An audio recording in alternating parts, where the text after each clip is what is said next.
Hello, everyone, and welcome to the Talk They Hear You podcast, What Parents Are Saying, Prevention Wisdom, Authenticity, and Empowerment.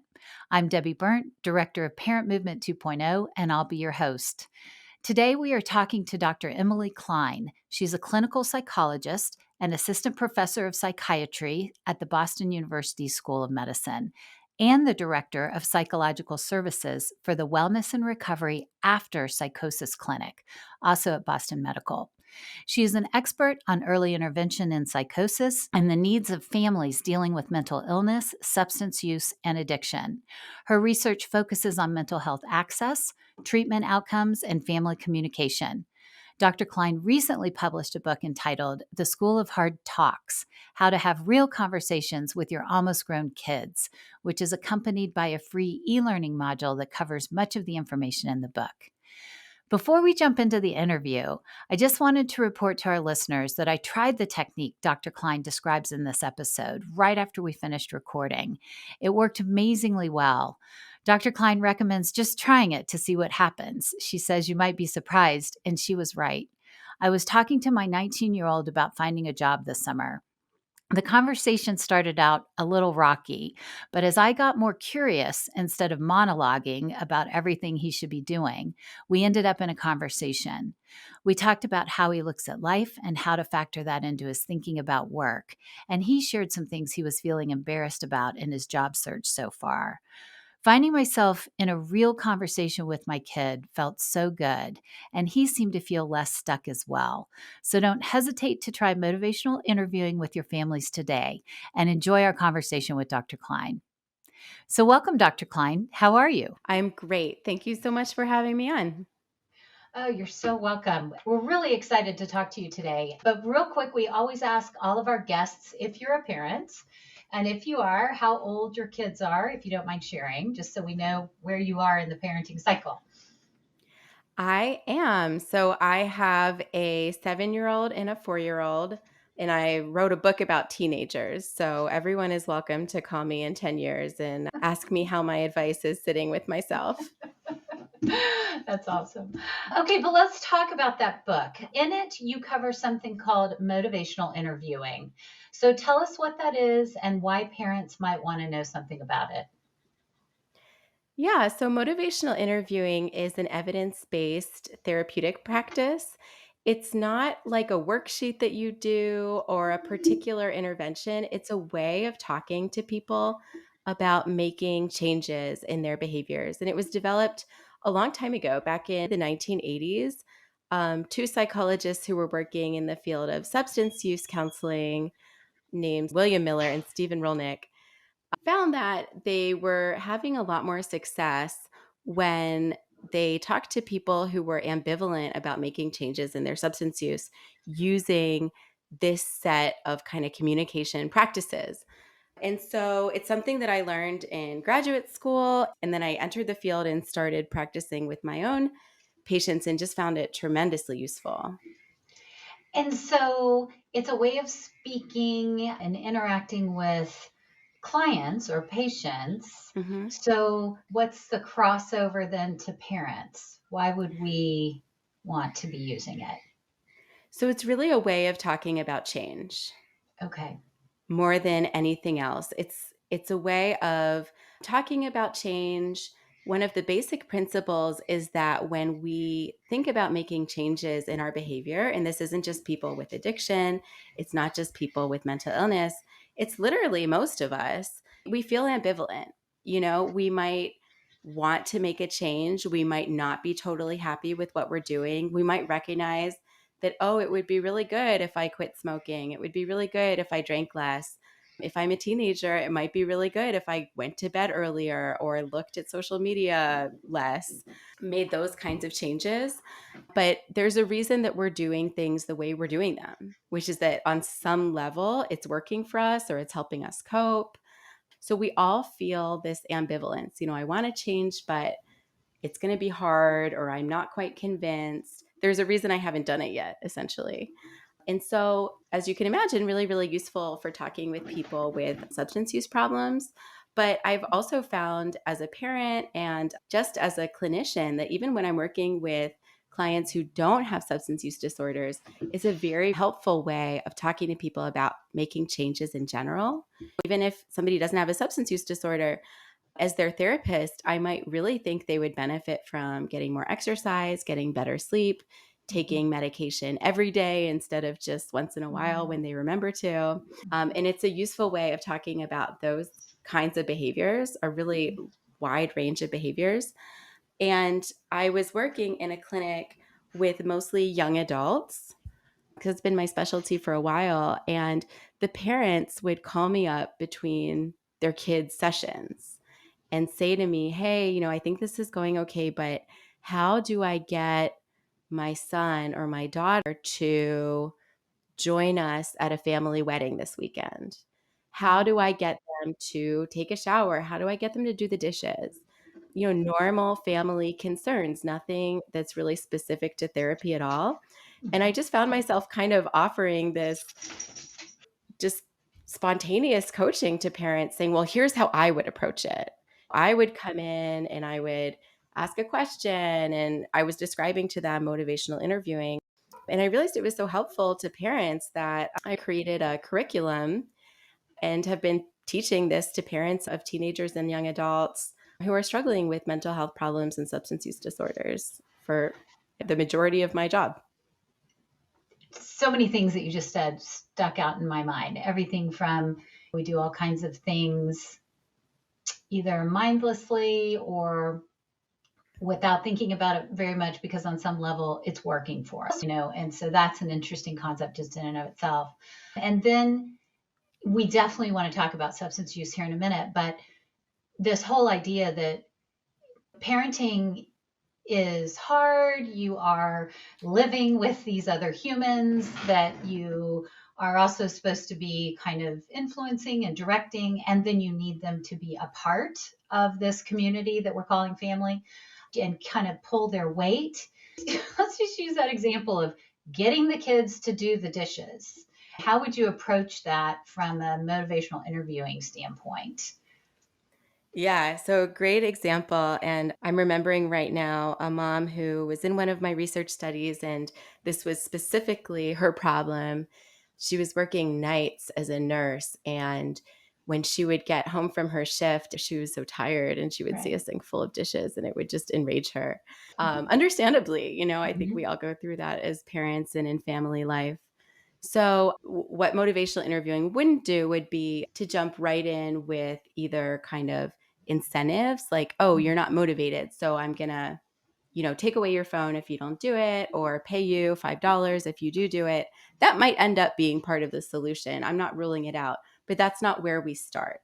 Okay. So we would start with maybe just an observation like, oh, I noticed that the dishes are not done, and see what the other person says, because we'll learn a lot by not saying anything. You might get a, oh yeah, mom, I'm going to do it in 5.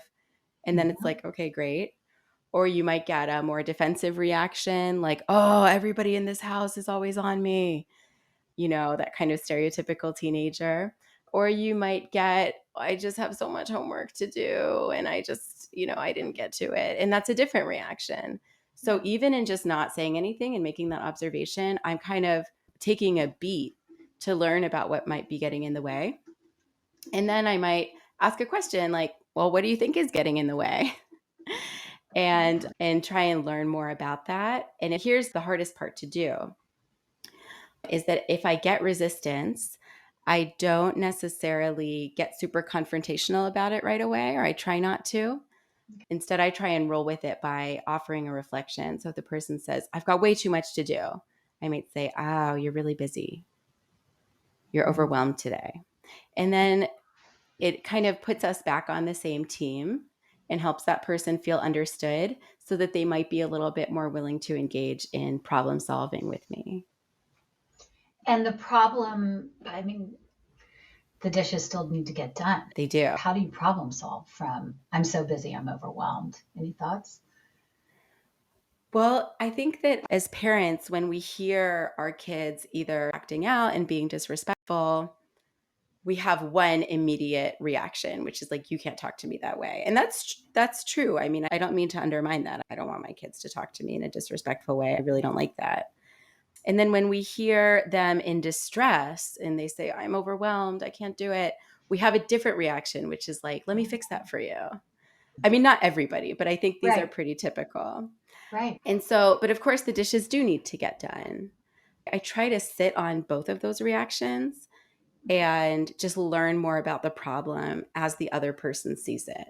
So, okay, well, what got in the way? If the person says they're overwhelmed, what's going on with your homework? What's happening? Why is this an overwhelming day for you? Help me understand. And the point is not that we're not going to do the dishes or that I'm just going to do it and you don't have to do it. The point is that when people are feeling understood and they're feeling like they have some agency, they have some control over the situation, and they're feeling confident, like, okay, my mom's not going to ask me to do anything that is too overwhelming, they're much more receptive to making those changes. So the Right. way that it plays out in therapy for substance use is like if somebody goes, oh, this, I got pulled over and I think the breathalyzer didn't work, this is total BS. Like I wasn't, I Mhm. wasn't drunk. And rather than saying, well, that's highly unlikely, I really doubt that. And in fact, it was your third DUI. So I don't think that is the case. I would say something like, so you feel like this is all a big misunderstanding. Help Mm-mm. me see it from your side. And the point isn't Right. that it's okay to drive drunk. The point is that I'm not going to get this person to really collaborate with me on how things might be different if they're not feeling like I want to get their side of the story. Right. So, in some ways, I could see where practicing this technique would be useful, but in some ways, it's kind of simple. It's having a conversation instead of demanding and declaring and monologuing with your kids about whatever it is. Do you find that parents kind of take to it pretty easily, or is there a reason why we don't kind of naturally stay curious with our kids long enough, and that maybe it's hard to stay curious and we want to flip into either fixing it or insisting that that's not true? Any thoughts along why this, just curious and let's figure this out together isn't more naturally a parent's approach? So in motivational interviewing, what you're describing, that impulse to either jump in and fix it or to kind of wave the problem away and say, well, of course you can do the dishes. There's Right. really nothing Right. getting in the way. So it's called the writing reflex is the Okay. name for that in the Okay. practice. And I find it's really useful to name that because once you name it, you can kind of learn to recognize when your writing reflex is kicking in. And the Okay. idea isn't that it's bad to have a writing reflex. I really think in answer to your question that the writing reflex comes out of a place of love and caring and concern, and sometimes out of a place of deep worry and anxiety, especially Okay. with your own kids. Right. But even as a novice therapist, I would hear something that sounded to me really bad, like the amount of somebody's substance use or they're not taking their medications as prescribed, or something more low stakes, but I wanted to fix it for them like right now. And it comes out of an altruistic instinct, I think. So I don't think that it means that you're doing anything wrong if you have a writing reflex. It's definitely human nature. And with our kids, you've been doing things for them forever, right? Since the day they were Mhm. born, usually. And so as they get older, we might think, oh, it would be good to just kind of get them to do stuff on their own, or this is their problem to solve. But in practice, it's really, really hard not to feel that either intense desire to help out of love or the big worries when things seem really high stakes. Doing the dishes is one thing, Mhm. and it might still push my buttons actually pretty bad, as Right. it does for a lot of parents. But when kids start talking about things like not doing well in a course or trying drugs and alcohol, I mean, game on. Like parents are get freaked out. Yeah. And yeah, I like your idea about naming the writing reflex and then being able to see it. You have some more options if you can see it versus just automatically falling into it. And then the seriousness of drug and alcohol use is just very real. And let me just ask you, the title of your book is The School of Hard Talks: How to Have Real Conversations with Your Almost Grown Kids.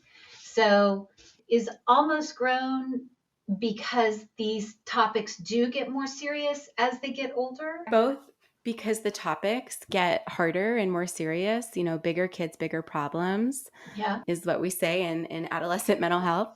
But also because I think this set of skills and this way of thinking about communication, about change, and about behavior is really a nice way to kind of transition from, okay, when you have kids my kids' age, you do just tell them what to do. And, you might Right. have a chore chart with the stickers and the rewards. And then they're 20 and those things don't make sense. I Right. can't just tell a 20-year-old, you need to go to bed Right. earlier. It's bedtime, lights out.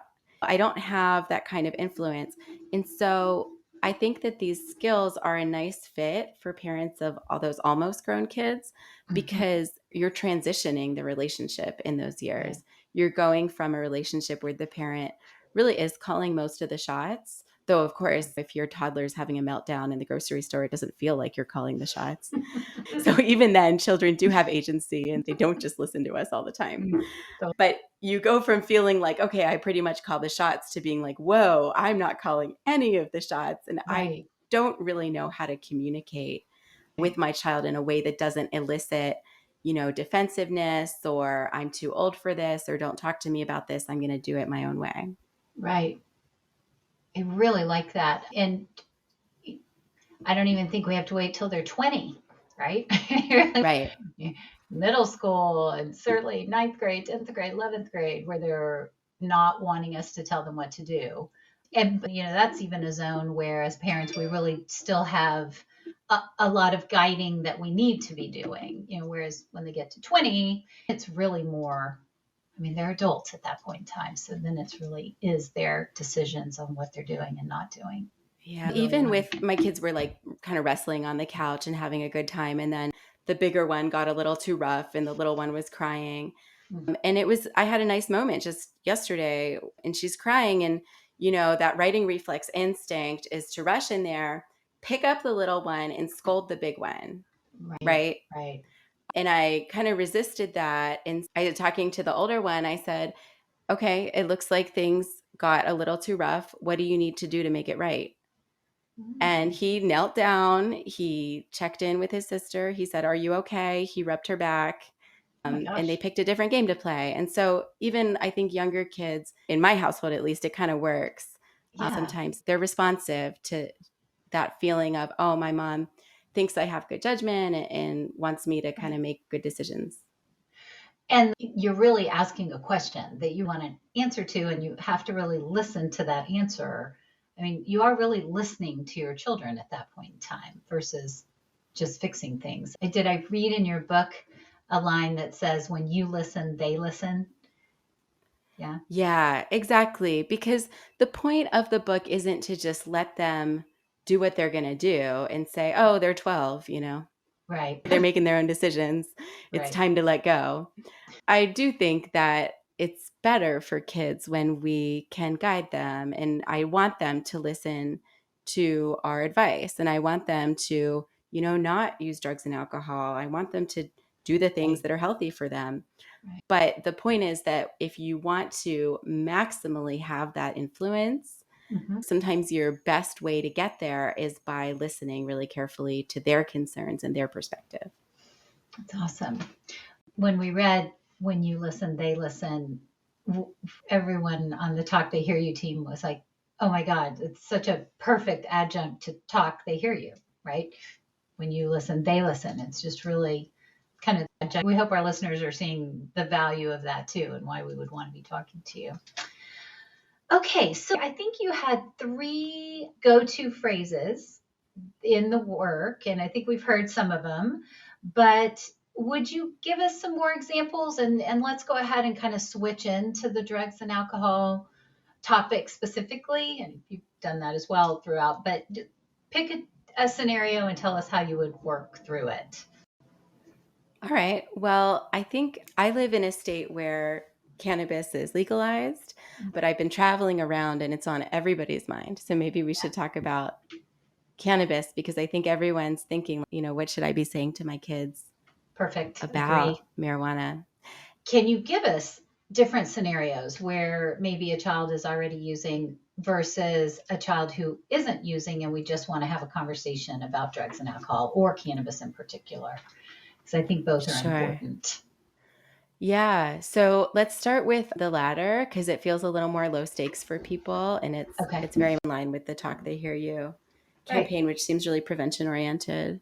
Yes. So if you have a kid and you live in a state where, maybe more people are using marijuana or you're traveling through and you see a billboard or it's a great opportunity to just start a conversation, even if that hasn't come up for them socially yet. But I think it's good to have these conversations in advance when things are kind of low stakes and nobody's in trouble.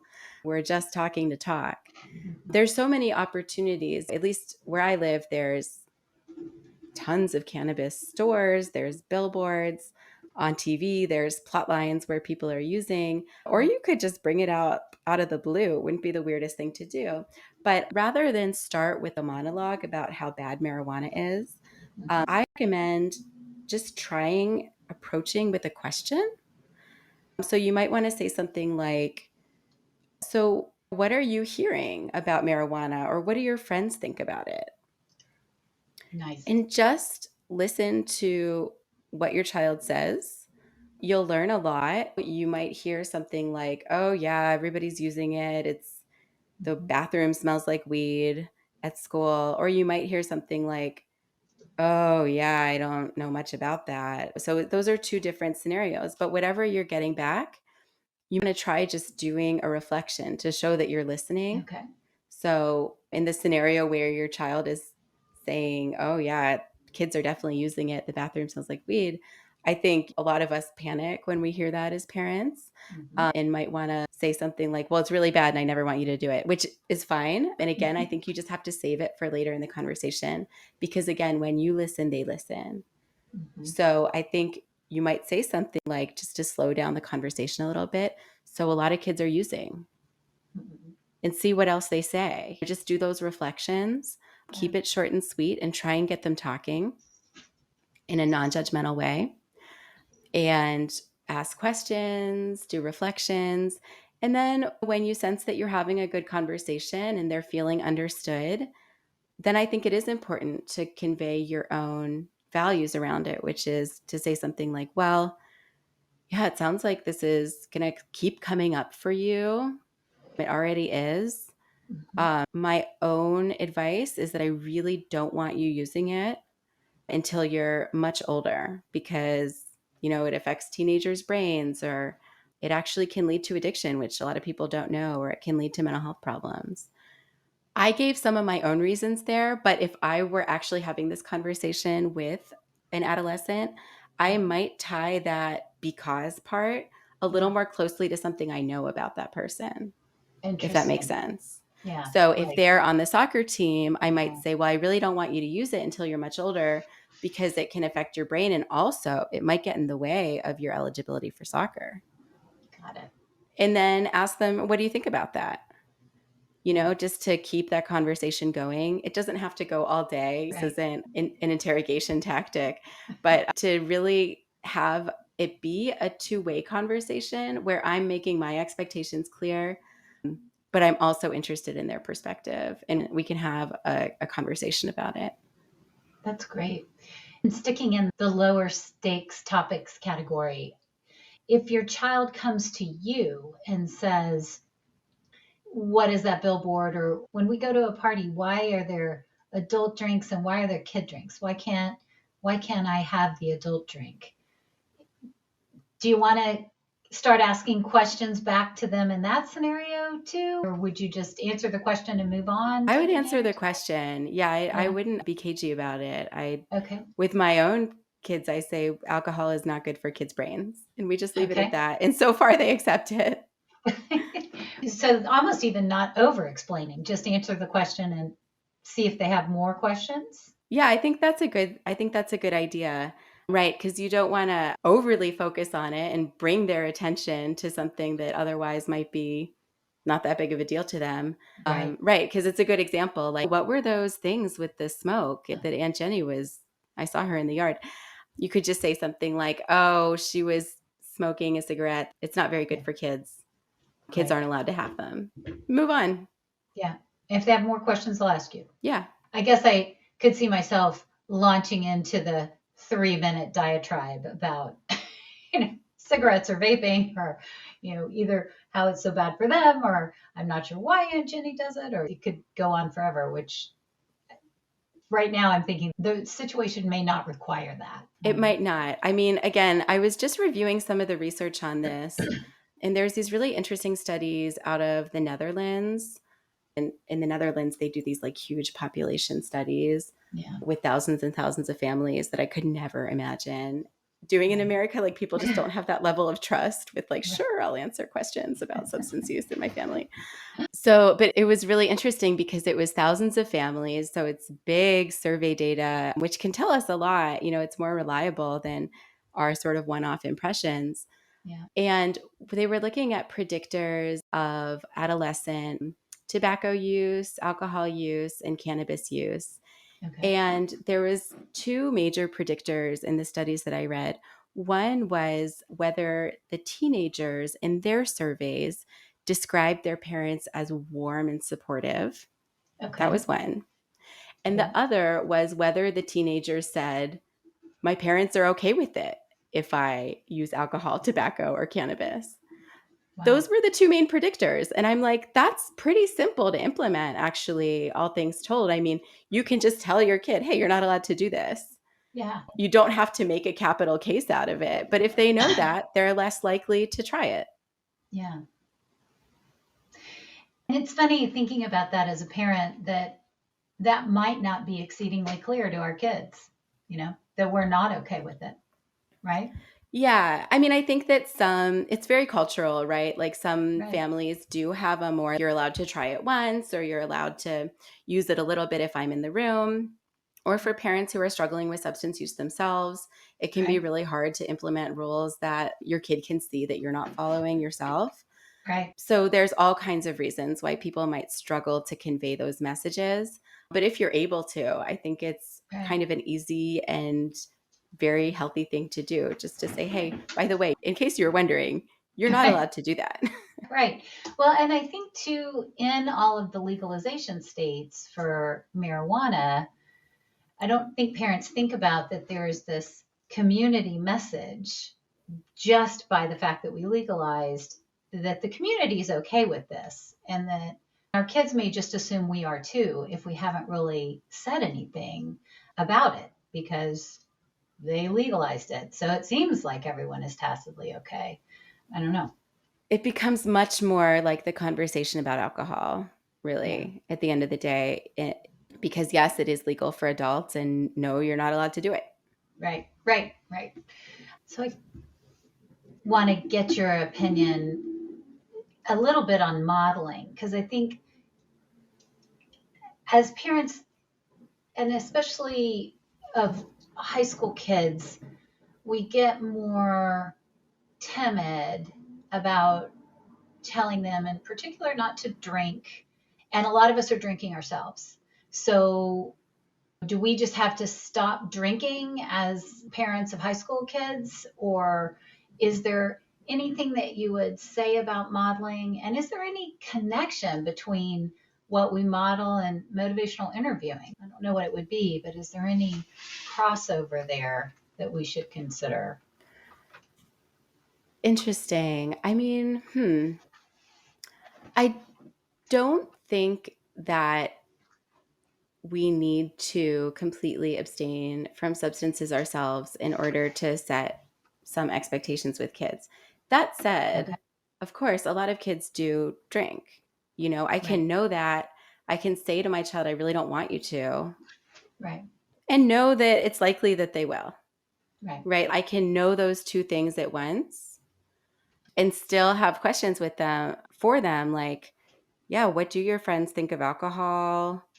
I prefer that you don't do it, but, tell me what's going on at the parties. A lot of that is kind of about being just not exactly modeling that I'm never going to drink myself as a parent, but modeling a lack of anxiety around it and like a lot of curiosity, right? And I think it's hard to do that because we do have anxiety about it. Right. But I think that's kind of the tone, right? That's like, I really do want to know. I'm not going to freak out. And I hope you don't do it. That's interesting. I think a lot of our listeners know, but I don't know if you do. I have 3 kids and they're older. So I have 27, 24, 19. And my experience of being a high school parent for 12 years is that you have lots of parenting peers that are just okay with their kids drinking. And I guess maybe that is a type of, it's not modeling per se, but kind of. I mean, it's a perspective that they just haven't thought about very much, or maybe they have and that's where they've landed, or maybe they don't know all the science that we all know now. And I think part of it though is that they've stopped defining that there's a adult code of behavior and a child code of behavior, and your kids get in high school and everything gets harder anyway, and you have to pick your battles, and the drug and alcohol battle sometimes just isn't on the radar screen. And I don't know if I have a question and all that, but it's just, No, I think it's a great point. And I think that, the families that I work with are usually the parents who already know that there's a lot of gray area because they're having those problems. right. Right. And they've communicated to their kids, I don't really want you drinking, or I really don't want you drinking. And they are. Or more common in the families I work with is cannabis use. And so, of course, we're not going to be able to control exactly what kids do 24 hours a day when they're not in our presence, or even when they are in our presence, because unless you're physically going to lock that kid in their room, they're kind of going to do what they're going to do. And I think it can be better to just be honest about that, because I think as parents, it's like such a huge responsibility if we feel like I need to control everything my child does. And again, the families I work with whose kids are struggling with mental health and substance use, they are really nice for the most part, right? Like the parents didn't invite this problem into their household. Right. Of course, there's some kids who are using substances as a way to cope with a really bad home life or psychological trauma, but a lot of them also aren't. They're just using because it's something they fell into. And so when I work with parents, I like to just clear the air around that. Like, I know you didn't invite this. I know that you can't control everything your kids do, but let's just talk about how you can leverage the control that you do have to be the most strategic that you can be when you have these conversations. Because it is a different conversation when you're talking with a parent whose child is already a regular cannabis user than someone who's like, oh, I just kind of want to put these rules out there and hope that my kid follows them, versus I already know that my kid isn't listening to this and we're kind of beyond that. It's a great distinction. I wonder if any of the parents in your practice wish they would have done something different. I hear you about it can just happen, and I really believe that. I feel like that's my experience too, and just my community. Would they say anything to those younger parents who haven't quite gotten there yet, or do they wish they had done anything different? And I'm sure many do not, but have you ever heard anything that you would share with parents that aren't quite there yet? Well, I was talking to a parent the other day who was reflecting on when her daughter was in high school, and she said, oh, I took her door off her room because I didn't want her using. And that's really not what I usually recommend, but I'm always interested in learning from the people I work with. So I said, by the way, did that work? And she said, no, it didn't work at all. But so I was like, okay, good to know. But if that worked for you, like, good for you. Do it. Do what works. But what I have heard from a lot of parents is when I teach them these strategies about approaching conversations, trying to keep yourself calm and cool and collected and approach with curiosity and ask questions and elicit information before you give your own perspective, they do say, gosh, I wish I knew this 10 years ago. I've heard that a lot of times. Yeah. And not that everything could have been avoided, Right. but that we could have avoided some of the pain and suffering of the really volatile situations where people were screaming at each other. Because there's the actual suffering of like, okay, my child has bipolar disorder. This is really rough. And that I'm not sure that can be prevented. Like that is just something that happens in families. Right. But the pieces about getting that adolescent or young adult into treatment, talking to them about their substance use, talking to them about their medication, talking about other healthy behaviors that are going to help them get better.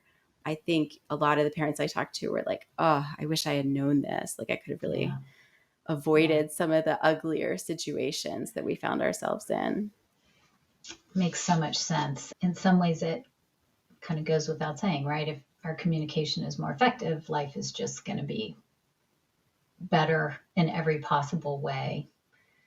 I think the other place where parents say, I wish we had known this is because there's so much, I don't know, this is relevant for your listeners, was a little far afield, but I think it can be so hard on a marriage Mm, when you're going through this and you're yeah. fighting as a couple about how to handle things, and just like having a strategy, I think Yeah. really helps parents get on the same page and Yeah. be more of a team. I think that's a really interesting topic, and we should actually try to just do a whole podcast around that sometime, how to cope as parents. But since you mentioned it, I'm curious, just this concept of apologizing either to your partner or to your kids. Do you see, it's not obviously motivational interviewing, but it's certainly an element of communication. I don't know, any thoughts about apologizing to your kids? Some parents I think are probably good at it. Some I know really feel, I don't just even myself, no, I'm the parent. I don't have to apologize kind of response. So I don't know. Any thoughts about that? Yeah. And again, it's so cultural and so personal. Yeah. I hate to kind of be prescriptive for all families. And I really think like a therapist, like I'm always curious about the specific person in front of me. And rather than saying, oh, everybody should do this or everybody should do that. But for me, I think it makes me feel better to apologize when, Yeah. even if I was acting in service of my values, I wouldn't necessarily defend my exact behavior. Interesting. I So I like can that. say, Yeah. I was acting that way because I care about you and I want you to be safe. Yeah. And that's defensible. But screaming in your face and name calling is not behavior I'm proud of. And yeah, I wish I could take that back. I'm sorry I did that. So I So think, great. we can Yeah. differentiate between, we can defend our values and saying, I know why I did that, while still maybe admitting like, but it wasn't such a good thing to do. Yeah. I really like that. The nuance of things sometimes are really important, right? You're not just throwing out your values, but not defending the behavior. That's just beautifully said.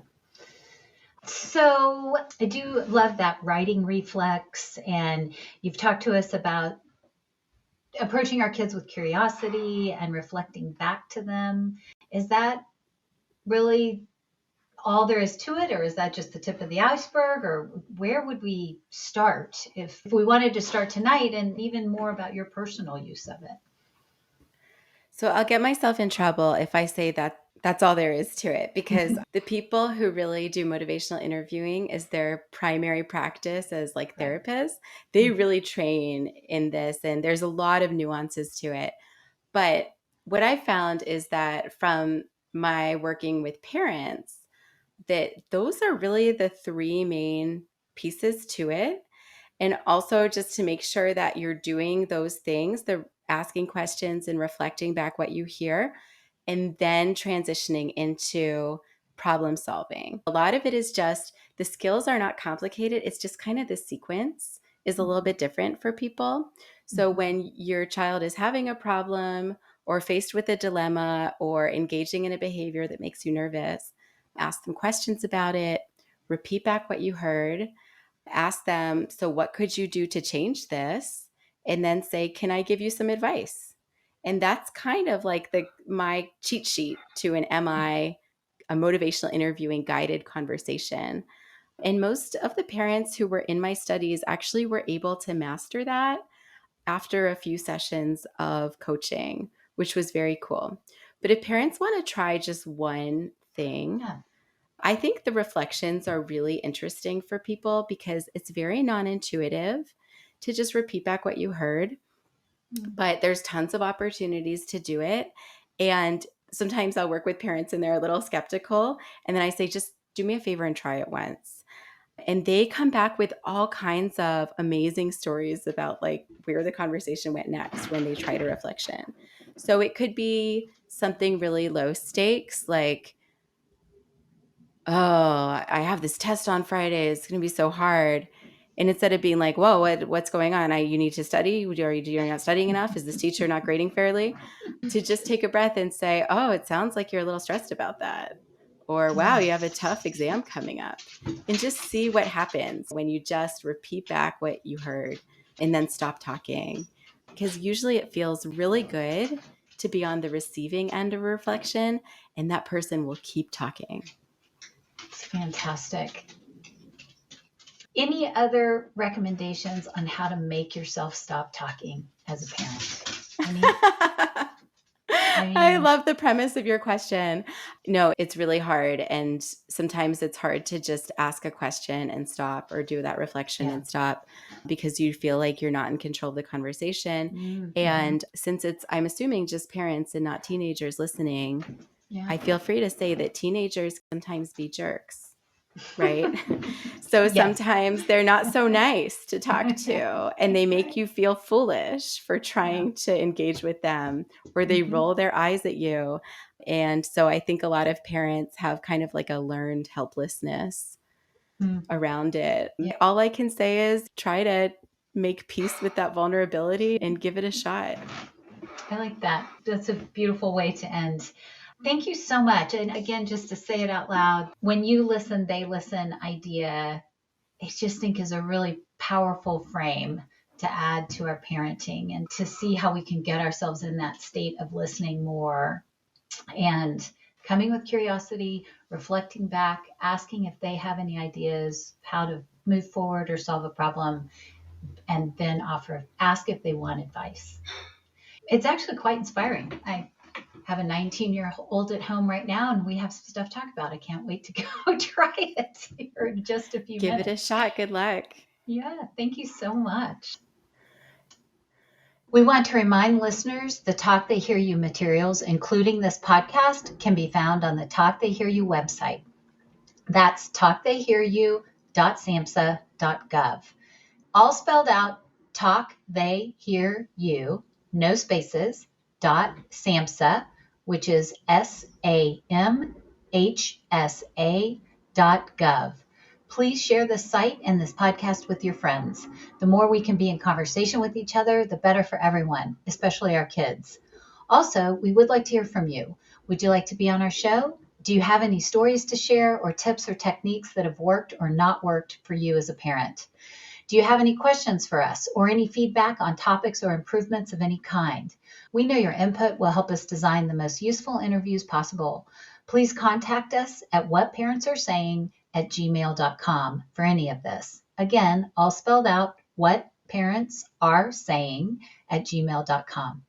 This podcast is brought to you by the Substance Abuse and Mental Health Services Administration. Talk They Hear You is a national prevention campaign that aims to help parents and caregivers talk to their kids about the dangers and risks of underage drinking and other drug use.